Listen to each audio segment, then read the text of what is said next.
Stop the violence now. The Stockton community mourning after a mass shooting claims 4 lives and leaves 11 others hurt. All of it happening during a child's birthday party. A father grieving his 14-year-old son. He was just a gentle soul. The suspected shooter still at large. Our number one priority right now is ensuring that we can arrest those suspects who are involved in this. Good evening, and thank you so much for joining us. I'm Laura Painter. And I'm Chris Thomas. We start tonight with breaking news on that deadly mass shooting at a child's birthday party in Stockton over the weekend.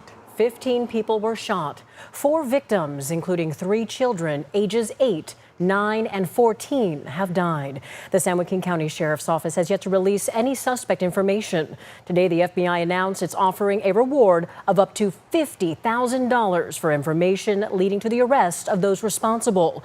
The suspect or suspects are still on the run, and so far officials have not said anything about who they might be.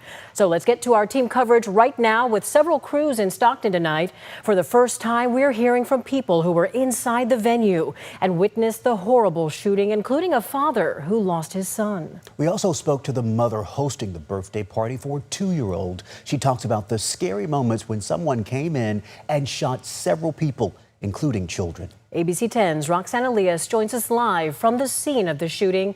Roxanne, this must be so traumatic for them. What did the family share with you tonight?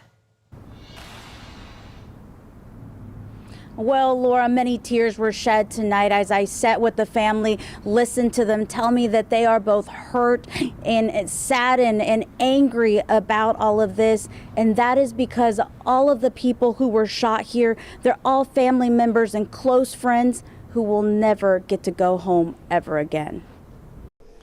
They were celebrating life. As they celebrated life, someone came in and took, robbed, destroyed families.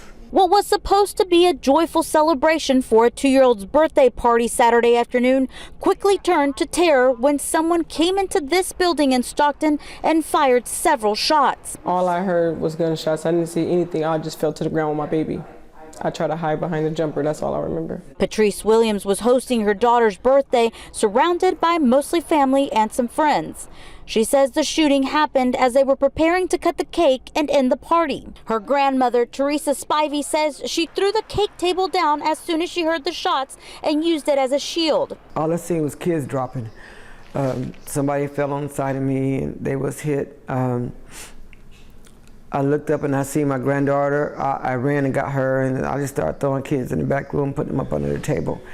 And I just seen the other kids just dropping to the ground, bleeding. Spivey's sister, Bernice Bass, arrived at the horrific scene shortly after. She said she could see people carrying out children and people laying on the ground. The family shared this video from inside the building, taken when the family visited the scene the following day. And the ones that lost their children, I am so sorry. I have 8 of my own. And when I woke up this morning knowing it was Monday morning, you had to get up and get your babies dressed for school. It's 4 parents, sets of parents out there. Couldn't get up, wake their baby up. We asked the family if they knew of any possible motive, but they tell us they know of none, and it was hard to see who entered the building that night. And it's hard to understand why anyone would want to shoot up a child's birthday party. I believe they just deserve to rot in jail. The family now calling for justice. I want the city to know on today, if you have any idea who pulled up and robbed us, stole from us, and took from us lives, tell it. You're not a snitch, because the person that did it, not a gangster.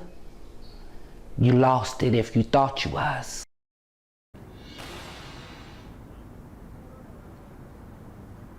Patrice also says her sister Camry was shot in this shooting. She says she's in the hospital right now, but she is expected to fully recover. I'm live in Stockton. Roxanne Elias, ABC 10.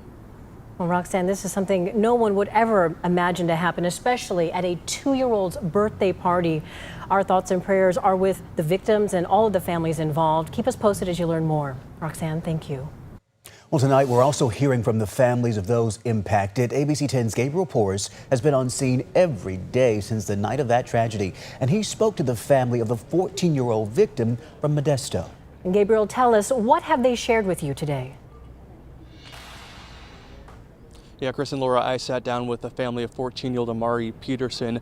The word devastating doesn't even begin to cover it. That family gathered inside of this building on Saturday to celebrate the birthday of a 2-year-old. They would have never imagined that just 48 hours later, it would turn into a memorial for their own child. I want to warn you that the details the father shares about the final moments of his young son's life are simply gut-wrenching. Any father remembers the day their child is born. He was just like the perfect gift from God. But this father, Patrick Peterson, is now burdened to live with the day his son died.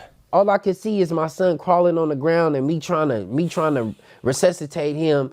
At just 14, Amari Peterson took his last breath. He had one bullet hole right above his heart.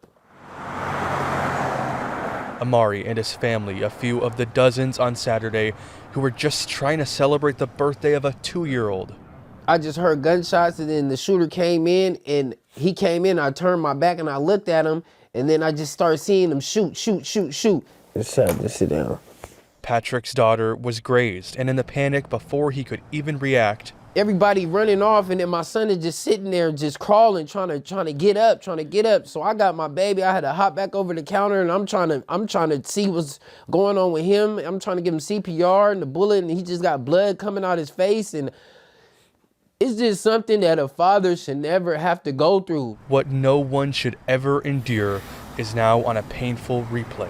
Every time I get ready to lay down, I'm like laying over my son while he's sitting there breathing, trying to breathe.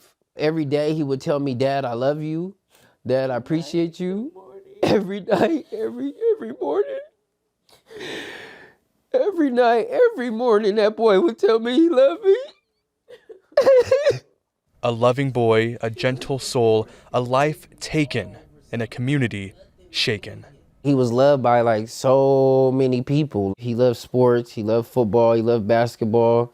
You know, he ran a little bit of track, but overall, he was just a gentle soul. And I just can't see why God would let something like this happen. And that is the question that so many people are asking tonight. Why did this happen? Right now, we don't know the answer. Investigators say they're working on it. So far, for now, this memorial grows with candles and flowers, and so many families now mourning. Amari's family tells me they've received so many calls and texts in the past 48 hours with people showing support. They are raising money online to plan for a funeral, something they would have never planned for, never prepared for, never would have expected. Live in Stockton, Gabriel Porras, ABC 10. Our heart just breaks for that father who is obviously going through an absolute tragedy. We'll keep you posted as we learn more there. Gabriel, thank you. Meanwhile, tonight, we're also learning the identity of one of the 15 people injured in that shooting on Saturday. Former Stockton Mayor Michael Tubbs confirms with ABC 10 that Stockton activist Jasmine De La Fosse is recovering from being shot. ABC 10's Austin Castro spoke to the former mayor about what he's heard from Jasmine. So, Austin, how is she doing tonight? Well, Chris, former Mayor Tubbs tells me she is physically recovering in the hospital, but the trauma of what she saw Saturday night has stayed with her. Tubbs and De La Fosse have worked closely together in Stockton's political and community advocacy spaces. We've also covered Jasmine over the years and her work locally. Jasmine's family posted a video recently of her recovering in the hospital following the traumatic events. Tubbs says she and so many other victims from the shooting still have a long road to recovery. And speaking with her, she talked about sort of just the pain and the trauma of being shot, of seeing young babies die, of the chaos, of the blood, of thinking about sort of, am I going to make it, right? And she also expressed deep condolences for the families who lost children. Now, he goes on to say she's thankful to be alive, but also angry, sad, and hurt with a desire to do right by the memory of these young lives. And tonight, former Mayor Tubbs continues to call for accountability and justice for those behind this shooting, as well as action to prevent another tragedy like this. Back to you. Austin, thank you. Meanwhile, Stockton Crime Stoppers is offering a reward of up to $25,000. The FBI today also offering a $50,000 reward. If you have any information about the shooting or any possible suspect information, call the number on your screen you see right here. And remember, you can leave a tip anonymously. Meanwhile, the Youth Peace and Justice Foundation has launched a fundraising initiative for the victims of the shooting called the Stockton Juveniles Victim Fund. This foundation was started following the 2022 mass shooting at Robb Elementary School in Uvalde, Texas, that killed several students and teachers. Here are the details. The funds will go to trauma counseling, medical care, and long-term recovery for the victims and their families. The founder said in a statement, quote, "This tragedy hits particularly close to home for me as I spent years living in Stockton and San Francisco. I have a special heart for this area and its people, making our commitment to this community personal and unwavering," end quote. The foundation is continuing to offer a reward of up to $5,000 for information leading to the arrest and conviction of those responsible. Last night, the Stockton Unified School District confirmed the 8-year-old victim of the shooting was a student in the district. The superintendent said in this statement, quote, "To help ensure our students and staff receive the care they need, they have counselors and mental health clinicians at every one of their schools. We stand with all who are impacted by this tragedy, and we remain committed to supporting our community during this heartbreaking time."